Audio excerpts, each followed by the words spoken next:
Way out in the Elk Mountains lie basins scattered with couloirs. Couloirs are chute-like runs, and if you have trouble pronouncing it, you can think of it like this. I'm a lot cooler than you because I just shredded a gnarly line. Or you can just call them coolies for short. There's no easy way to access these lines. For some, you have to hike straight up the run.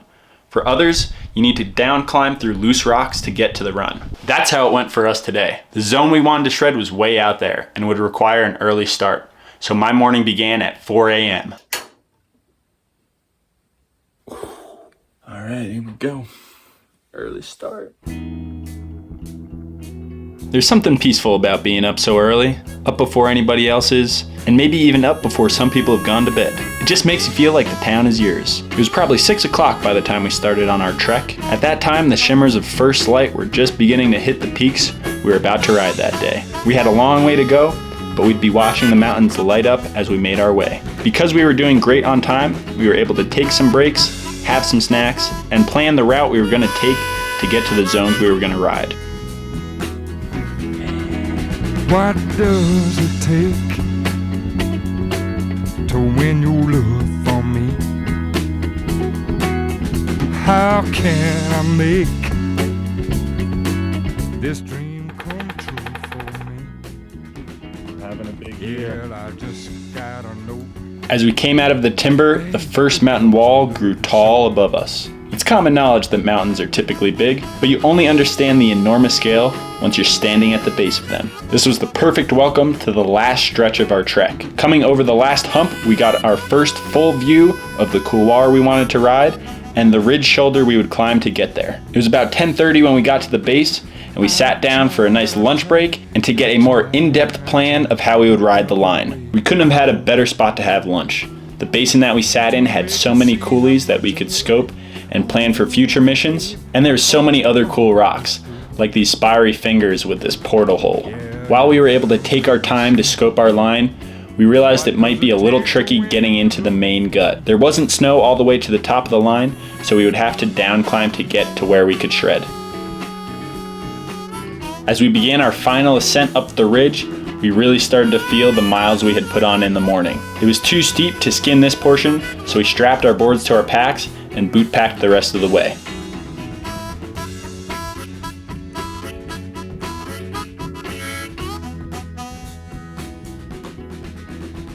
I just gotta know. Babe, I love you so. At the top, we got a full frontal view of Star Peak and the surrounding mountains. We also got our first view from the top of the run that we had hiked all day to get to. Although it was only 15 feet, the down climb looked pretty hairy. Aaron took his time and went first. There wasn't too many places for good footing, and most of the rocks were loose and breaking away. As I made my way into it, I concentrated and took my time, feeling around for how stable of handholds I could get and which loose rocks to avoid. Aside from the loose dirt and rocks, it was also a little icy and slippery. This was the 3 minutes of my entire day that I would need to concentrate the most. I focused on breathing, staying calm, and taking very intentional steps. And then I was in the couloir. I just needed to shimmy down a little further, and then I was ready to rip. Okay. You. Hell yeah. Whoa. Dropping. Oh, it feels good.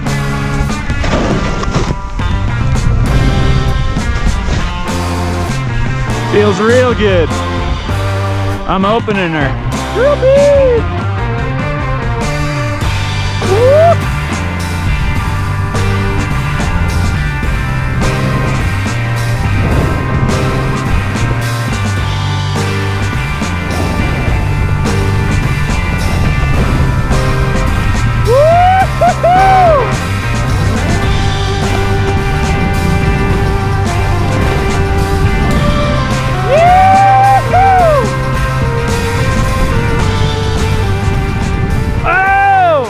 It was awesome. Copy that. I'm gonna drop in 10 here.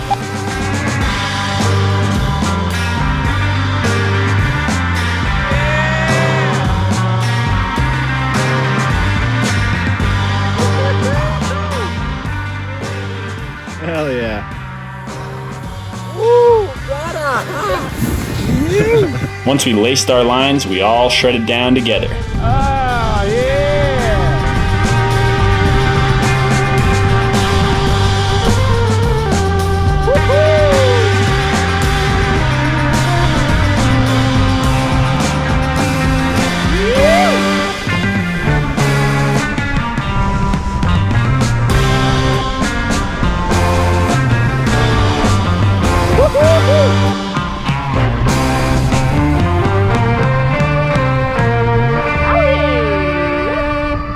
It was a long skin back to the car. By the time we got to the final stretch, the road had melted out, so we had to make do with what we had. By the time we got back to the car, it was almost 5 o'clock, which made for a full-on day. Altogether, we probably put 20 miles on our feet that day. So to recover, I cracked a brew and headed down to the river to soak the legs in the ice-cold water. Although it was a really long day, it was an awesome one. That was my first Couloir, and after having ridden it, I can't wait to get some more. If this adventure got you hyped, make sure to leave some love down in the comments. This was definitely one for the books, and I'll have to put it right up there with the adventure I had with Zach when we did a bike to board mission on Mount Shimer. If you haven't seen that yet, click right here to watch that video. But as always, thanks for watching, and we'll catch you in the next video. Peace!